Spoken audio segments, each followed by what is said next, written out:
Assim começa a história de um jovem humilhado pelos deuses, que passou de príncipe respeitado a castigado com brutalidade, perdendo até a visão. Aqui o vemos buscando o irmão em seu antigo castelo, mas é só um traidor atacando, pois também se vendeu aos deuses. Mesmo ferido, o aleijado Sao Yun arranca a lança e inicia um combate em que o albino demonstra habilidade. Com ou sem olhos, após um pequeno corte, seu irmão Bai lhe dá apenas uma opção. Fará todos crerem ter matado ele e até fará o funeral, mas ele terá que abandonar o nome. E o reino? O prota mostra que poderia tê-lo matado antes, mas aceita o acordo. O loiro pode ter problemas por deixá-lo vivo, mas fora do reino ele dificilmente sobreviverá um dia. Enquanto vemos como antes, o nome Sao Yun simbolizava o herói da humanidade, pois salvou todos do demônio Kuiva, que renasce a cada 333 anos. No entanto, os deuses decidiram que ele estava pecando contra eles, humilhando-o com os piores castigos, enquanto seu irmão tomava posse de seus títulos. Agora ele só tem a lança com a qual foi ferido para sobreviver. Enquanto avançamos 30 anos nesta pequena comunidade pobre, onde o velho se tornou temido pelos aldeões.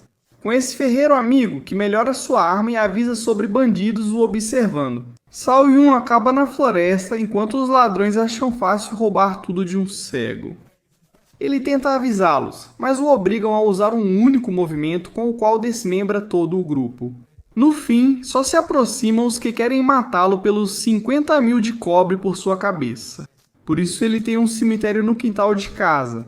Ao descansar, ele encontra uma presença tão rápida e forte que acha que seu irmão enfim contratou um bom assassino para ele. No entanto, por mais forte que seja, trata-se de uma simples criança que, além disso, está apenas brincando com ele enquanto o abraça. Ele não lhe dá mais atenção. Porém, à noite, um bandido usa a criança para entrar na casa, deixando o velho sem perceber. O pequeno, sentindo culpa, acaba salvando-o, mas não está acostumado a matar. Então, o velho assume a culpa, o acalma um pouco, e mesmo assim, momentos depois o leva para acompanhá-lo a enterrar o cadáver. Aqui ambos percebem que estão igualmente exilados pela sociedade. Como o menino também está desamparado e dorme no lixo, vai ficar com ele até decidir ligar. Um menino a quem ele ensina gradualmente a canalizar poder e criar ataques fortes. O velho se surpreende porque a obra desse menino é grande. Eles voltam para casa, onde o ferreiro diz que Kuiva, o demônio, reapareceu, oferecendo chance de reencontro e vingança contra o irmão dele. No entanto, à noite ele percebe que a aparição de Kuiva é real, porque está no corpo de Milin. Isso é perigoso, já que ele se lembra quando estava na aliança, que a única coisa que podia fazer era acabar com a criatura o quanto antes. Ele o leva ao lago para afogá-lo. Ou pelo menos parecia, pois anos depois Milin usa a água para canalizar o chakra e suprimir a aura de Kuiva. Por isso, no céu, eles têm dificuldade para seguir seu rastro. Até essa aldeia que ninguém conhece por ser tão pobre, e além disso, fica na montanha. Mesmo assim, o pessoal da vila gosta dele, pois trabalha e é o melhor vendedor da região. Mas sem saber, uma praga está se espalhando pelo lugar. O velho pede a Milin que proteja a fruta, canalizando o poder enquanto ele volta para casa, como um teste. Porém, quando o velho retorna, só Ming Cheng, seu único guerreiro fiel, aparece. Ele o alerta sobre a praga, supostamente causada por Kuiva. Por isso, agora todos têm uma pedra que reage perto do demônio. Então Sao precisa avisar o jovem. Mas antes ele percebe que também foi infectado, e é aí que aparece o líder da aldeia, Yehuya. Ele tenta fugir com seus homens pela fronteira usando infectados, por isso o velho é sequestrado. Enquanto isso, Milin consegue completar a missão, embora com uma ajudinha desse elfo desconhecido. Ao chegar em casa, ele só encontra uma marca que desde criança indicava um grande perigo do qual deveria fugir. Ele busca sua única família e os encontra na ponte onde Yehuya diz que devem fugir. Se os deuses lançarem uma onda de extermínio que elimine todos eles. Para o protagonista, só importa resgatar o velho, desafiando o chefe da aldeia para um duelo de socos. O velho se altera por causa do pequeno, mas seu cavaleiro lembra que não deve. Além disso, eles se preparam para se vingar e recuperar tudo o que tiraram dele. Enquanto isso, o prota parece estar em desvantagem contra esse chicote modificado. Além disso, evita que a fruta do mestre seja danificada. Ele entende que para vencer precisa de poder e saber o que quer proteger.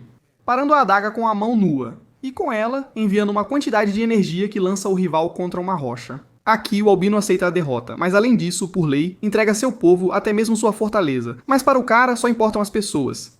Enquanto isso, seu mestre o parabeniza por cumprir a prova, ganhando o respeito de todos. Aqui passam-se dias enquanto Jen, um gênio da tecnologia, tenta acabar com Kuiva. Ele conhece toda a sua anatomia. Mesmo assim, ele se frustra porque após tantas guerras, os humanos jamais conseguiram se defender do demônio. Por isso, atingir o limite para obter uma arma? No entanto, é curioso que esse cara e toda a área ao redor dele estejam sem um único infectado. Por isso, o ferreiro acredita que o cara achou uma cura ideal para Saoyun. O problema é que dizem que na entrada da caverna dele ouvem-se lamentos de crianças. Por isso, o velho aconselha o cavaleiro a impedir que Milin se arrisque dessa forma. Porém, o sujeito não gosta do protagonista e o deixa procurá-lo, até uma caverna onde está sendo vigiado. Mesmo com sua velocidade para escapar de várias armadilhas, ainda são muitas. Ele acha que vai morrer, até que a máquina indica que a caverna está próxima. Ele não pode acreditar que a criatura que eles estão procurando há 10 anos está tão perto, mas literalmente ele explode tudo até chegar ao seu laboratório, pedindo para que salve seu pai. O cara fica surpreso que ele parece um humano normal, e que além disso é bastante influenciável, ele só quer ajudar sua família. Ainda assim, ele o faz sentar, coleta sangue e confirma que é o Kuiva. Por isso, com a desculpa de dar o antídoto, ele começa a prepará-lo. Enquanto isso, o protagonista nota que o homem tem um robô muito realista, até chorando. O velho o engana, prende-o na cadeira e tenta matá-lo com o reator. Felizmente, Yehu já está fora com canhões, mostrando lealdade ao protagonista. Mas o velho sabe que esse bandido comum, em algum momento, acabará se tornando o demônio destruidor que todos conhecem. Se precisarem se sacrificar pelo objetivo, ele explode tudo. No entanto, Milin tem outros planos, tentando salvar o cara, até mesmo levando-o até a entrada, pedindo para que ele salve sua única família e ficando sepultado. Isso faz o velho lembrar como começou, fabricando armas para destruir a caverna e proteger a família. No entanto, essa obsessão acabou fazendo com que ele negligenciasse sua filha, que por causa de uma queda acabou ficando gravemente ferida. Isso aumentou sua raiva para matar o demônio, mas ao conseguir, sentiu-se ainda mais vazio, porque os livros nunca descreveram que a caverna tivesse uma personalidade tão humana, até mesmo uma família. Então ele termina de joelhos, enquanto Yehu já o leva para que ele cumpra seu trabalho. Dos escombros surge Milin, que arriscou ainda mais para salvar o corpo robótico da filha. Um gesto faz o velho abaixar a cabeça pela primeira vez e se tornar aliado. Ao voltar à aldeia, o prota nota uma desconhecida que o encanta, enquanto o velho se recupera. Tudo graças a Jen, que espalha o antídoto pelo local. Mas além disso, ele percebeu que não foi pela caverna que esse vírus surgiu, foi uma criação humana. As aldeias da montanha devem se unir, pois começa uma guerra pelo controle da região e conquista de aliados. Enquanto isso, Yehu lidera as tropas, agindo de forma calculista, atacando à noite e usando o terreno a favor. Enquanto isso, o prota ainda não achou a garota e isso tem causado muitos problemas, porque inocentes têm que pagar por isso. Um dia ele escolhe uma garota que chama sua atenção e diz que ela é quem procurava. Mesmo colocando-a em segurança e dando-lhe comida, ela quer fugir. Milin garante que nada acontecerá sem seu consentimento. Ele tenta impedir que seus homens levem mais mulheres. Então, depois de uma semana, ele dirá que não gosta mais dela e ela poderá ir embora sem problema. No entanto, nesses poucos dias, a garota começa a ver o protagonista de outra forma. Especialmente no dia da feira, para ganhar um ovo de presente para ela, o cara desafia 2 gigantes para ver quem levanta mais peso. No início, o protagonista parece pequeno, mas mostra grande resistência.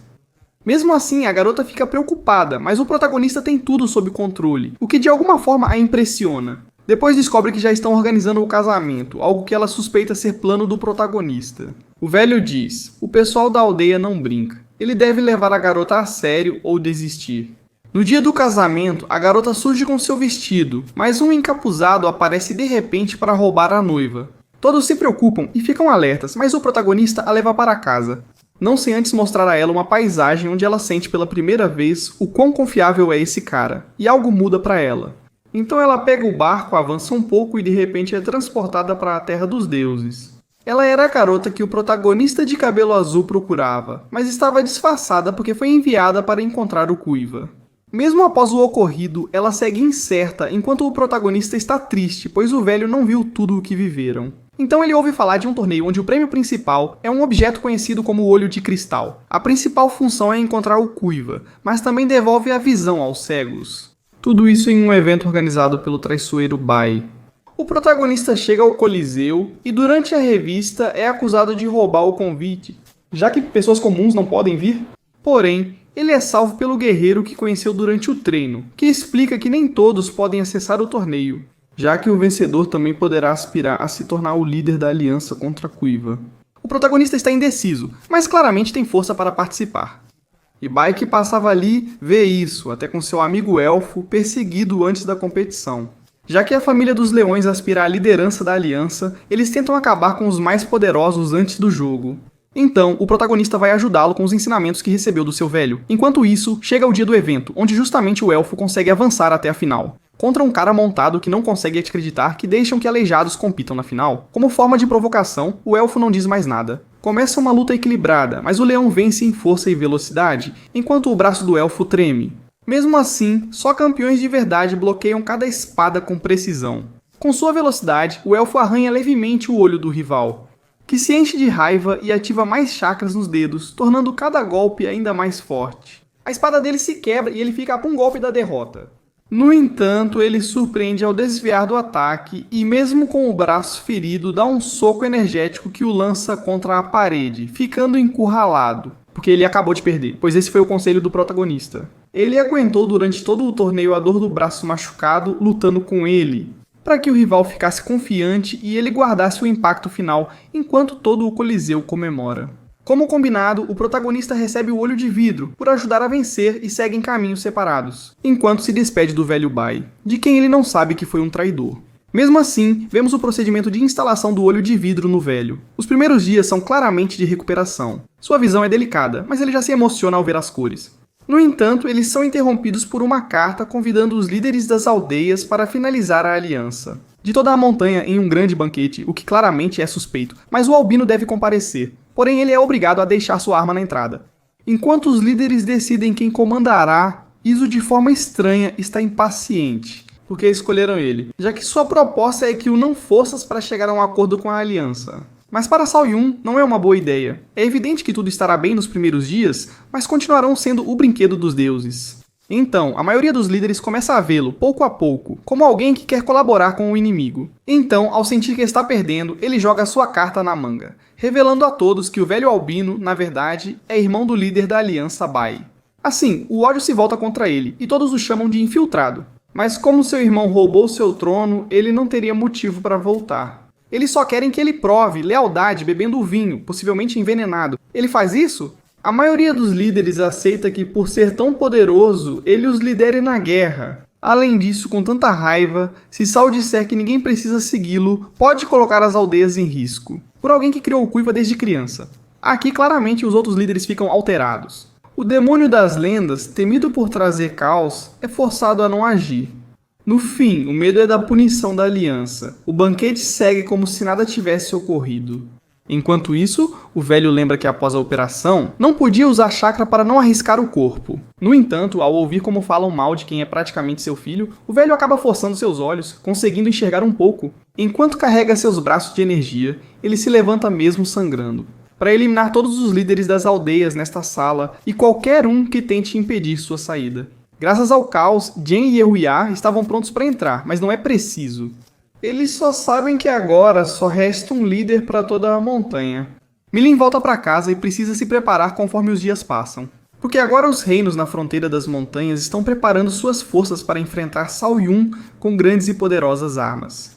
Mesmo assim, subestimam o adversário, achando que por mais que venha de uma família importante, sua habilidade é limitada. Por ele ser cego e estar sob os cuidados deles, é mais uma oportunidade para apagá-los do mapa? No dia seguinte, eles se reúnem com o Reino das Feras, que na verdade não quer se envolver em uma guerra que não é deles. Se querem agradar como a aliança, precisam se sacrificar e resolver isso logo. Com o velho, que está passando pelas terras dos leões. Eles enviam uma carta dizendo que não querem guerra e pedem para passar rapidamente. No entanto, está claro que se trata de uma armadilha para poder enfraquecê-los e depois emboscá-los. É isso. Espada especial que absorve chakras e aumenta sua força. Por isso, é preciso cautela.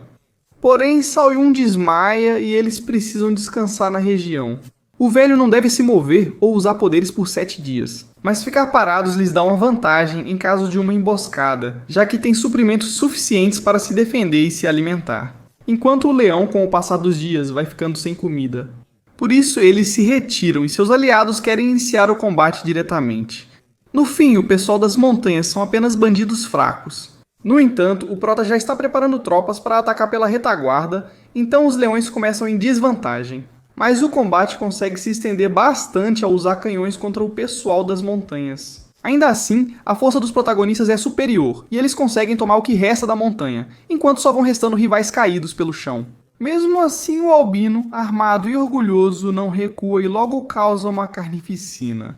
Por isso, Milim, para evitar mais mortes, o desafia para o combate final de guerreiros, pois o duelo de espadas começa com uma velocidade dos dois, mas a diferença nas armas realmente se nota. Liberando uma aura com poder divino. Mesmo assim, o protagonista avança, bloqueia o possível e, ao ser soterrado, ativa algo a mais, liberando os 4 chakras. Aqui sua energia muda para um tom vermelho, onde a arma é o próprio corpo, e com isso, ele acaba dominando seu rival. Com esse impacto massivo, pois como dizem as regras dos duelos, ele deve entregar sua arma e se ajoelhar. Mesmo assim, Prota acha essa humilhação sem sentido e sabe que não é seu estilo agir assim. Ele não ficará com a relíquia, deixando o gigante confuso, mas este respeita suas forças. Sem honra nem propósito, decidem acolher essa besta nas tropas. À noite, Milin se recupera, mas a aventura continua. Ele precisa trabalhar para alcançar a aliança e enfrentar os deuses. Assim chega ao fim a primeira temporada deste Donghua, anunciada no último episódio com animação. A segunda parte era para 2022, mas não saiu. Por enquanto temos só este Donghua, que é agradável de assistir. A animação decepciona e a história omite cenas que poderiam ser épicas, mas no geral está boa. Aproveite-se e busca o desconhecido. 3.000 curtidas. Resumindo as prequelas, que são antigas e com outra animação, se quiserem eu trago para vocês na hora. Enquanto saem novos capítulos deste Donghua, deixo outra dessas histórias muito boa e pouco conhecida para vocês. Ao começar como o mais baixo da sociedade, um humilde escravo forçado a lutar batalhas sangrentas. Até entre os companheiros tão treinados que lutam até pela pouca comida que recebem. Sendo Roku um cara bastante forte, o único que consegue manter a ordem, algo que admira nosso protagonista Zestos, que consegue como amigo. Pelo menos até serem obrigados a lutar na seleção. Dos mais fortes, sendo Roku o favorito, não só pelo físico, mas pela atitude, enquanto o protagonista magro e fraco só é criticado. Porém, ele tem um mestre chamado Zafar, que confia no protagonista. Mas por quê? Simples, por uma velocidade de reação que rapidamente demonstra na arena. E embora sua mente o impeça de ferir um amigo, ele se vê obrigado a fazê-lo, demonstrando que para ter 15 anos é um diamante bruto. Na gloriosa Roma não há perdedores e o amável Roku é assassinado em seus braços. É assim que ele é marcado, como um dos escravos escolhidos pelo grande valente. Junto a outros companheiros, eles recebem a promessa de liberdade após vencerem 100 batalhas. Então o mestre se encarrega de treiná-lo, dando golpes bons e eficazes. Uma mente fria. Mas acima de tudo, por ser pequeno e não nocautear de primeira, que se torne o mais rápido. E mesmo que o velho pareça bastante machucado pela vida, seus ensinamentos são bastante sábios, mesmo que alguns zombem dele. Cessus e os outros são levados ao grande coliseu romano, onde ocorre a coroação do César, mais jovem até agora, o grande Nero com muitos combates variados. Inclusive, Cessus encontra um loiro que parece bastante simpático, o qual lhe indica o caminho e lhe deseja sorte nos combates. Já que muitos dos seus rivais serão até mesmo adultos impiedosos que acabam massacrando os novos escravos. No entanto, embora o protagonista suba com medo e com um rival que literalmente é uma fera, algo que até mesmo Nero, das arquibancadas, aceita que será um massacre. O rival é tão lento e grande que Cessus usa sua velocidade para golpear sua cabeça, que o faz desmaiar, aproveitando um pouco de glória pelo menos, até que vemos que ele quase perde a vida. Por defender seu rival, que como vimos antes, deveria morrer. Mesmo assim, como o menino chamou a atenção de Nero, ele o salva. Até o convida para a sala Very Important Person, reconhecendo sua força. E diz seu mestre que a mãe lembra como uma velha lenda, que lutou até mesmo contra a guarda real. Dimétrio, que também tem um filho como pupilo. É o mesmo loiro de antes, Ruska, uma fera em combate com brutalidade digna do pai. Será uma amostra do nível que o Prota enfrentará. Os dois seguem ao palácio para acompanhar Neron. O garoto se distrai das tarefas, irritando sua mãe, que obriga os guerreiros a lutarem até a morte. Ruska, sabendo ser mais forte que o protagonista, o desmaia com uma chave para não matá-lo. Neron, insatisfeito com a mãe, a desobedece e assim acalma a situação. Por enquanto, César passa um tempo com o escravo Cestus. Enquanto isso, Ruska é repreendido por seu pai, que não queria que ele fosse gentil, queria que pelo menos ele quebrasse as pernas do seu rival. No entanto, o Prota também não está em situação melhor, já que por um tempo sofre bastante abuso com Neron. E ao ser vendido para diferentes donos, foi vítima das piores humilhações. No final, ele acaba com um gordo que leva ele e seu mestre até a Grande Pompeia, onde é vendido para um candidato às eleições, do lugar que está organizando seu próprio torneio de combates e tendo como organizador esse sujeito, chamado Nazca. Mostra sua área de treinamento e colegas difíceis, como Enden, um cara antipático que briga com todos. Só de ver como ele treina e sua força já sabemos que ele é muito forte. Além disso, esse estilo de combate trará problemas para Cestus, então é necessário treinar por enquanto. Porém, o protagonista de Xismoso à Noite encontra Sabina, que achava ser um ladrão, mas ela é a mulher mais bonita de toda a cidade. Descobrimos que ela é o amor impossível de Enden, que mesmo com sua força, é um fã verdadeiro e simpático. Mesmo sendo rejeitado 1000 vezes e zombado por todos, ele não se importa, apesar da garota não ser totalmente má. E quando precisa ajudar, ele ajuda. Como esta cidadã, cuja taverna foi tomada por assediadores, e Sabina leva o time do protagonista para enfrentá-los, sendo Cestus quem mais se destaca, porque à primeira vista, ele é o menor e mais fraco. E mesmo que seus punhos não sejam suficientes contra esse gigante, ele acaba chamando a atenção da mulher que Enden não mostra isso.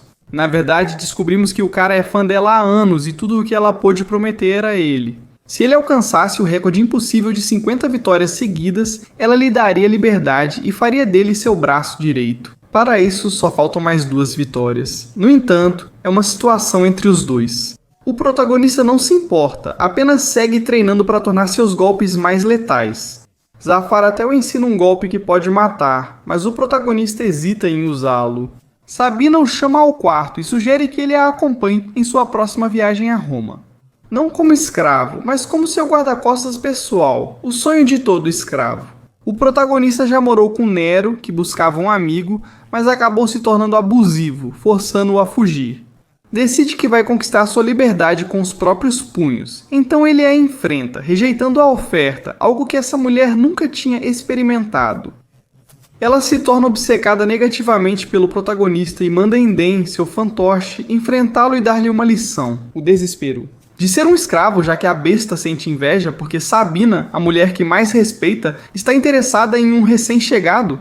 Então será uma batalha interessante com um protagonista que pouco a pouco vai ganhando. Nervos de aço permitem que ele treine e melhore, usando o golpe fatal aprendido até o grande dia.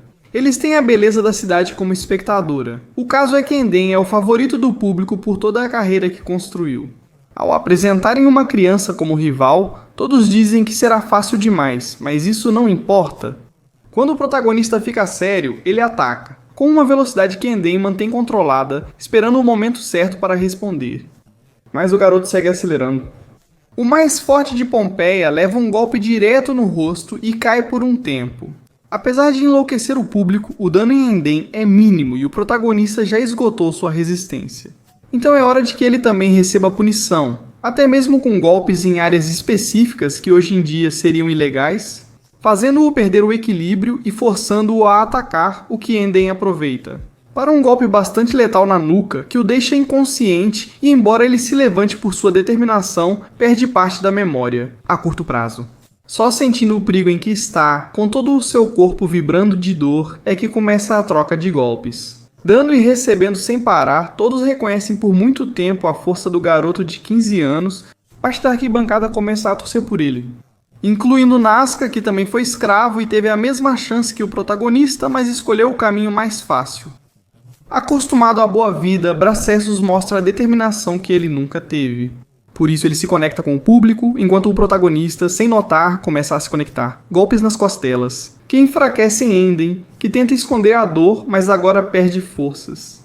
Para Bracessus fica mais fácil ler os ataques, equilibrando as coisas. Mas Enden fere o protagonista na testa, prejudicando a visão de um dos olhos.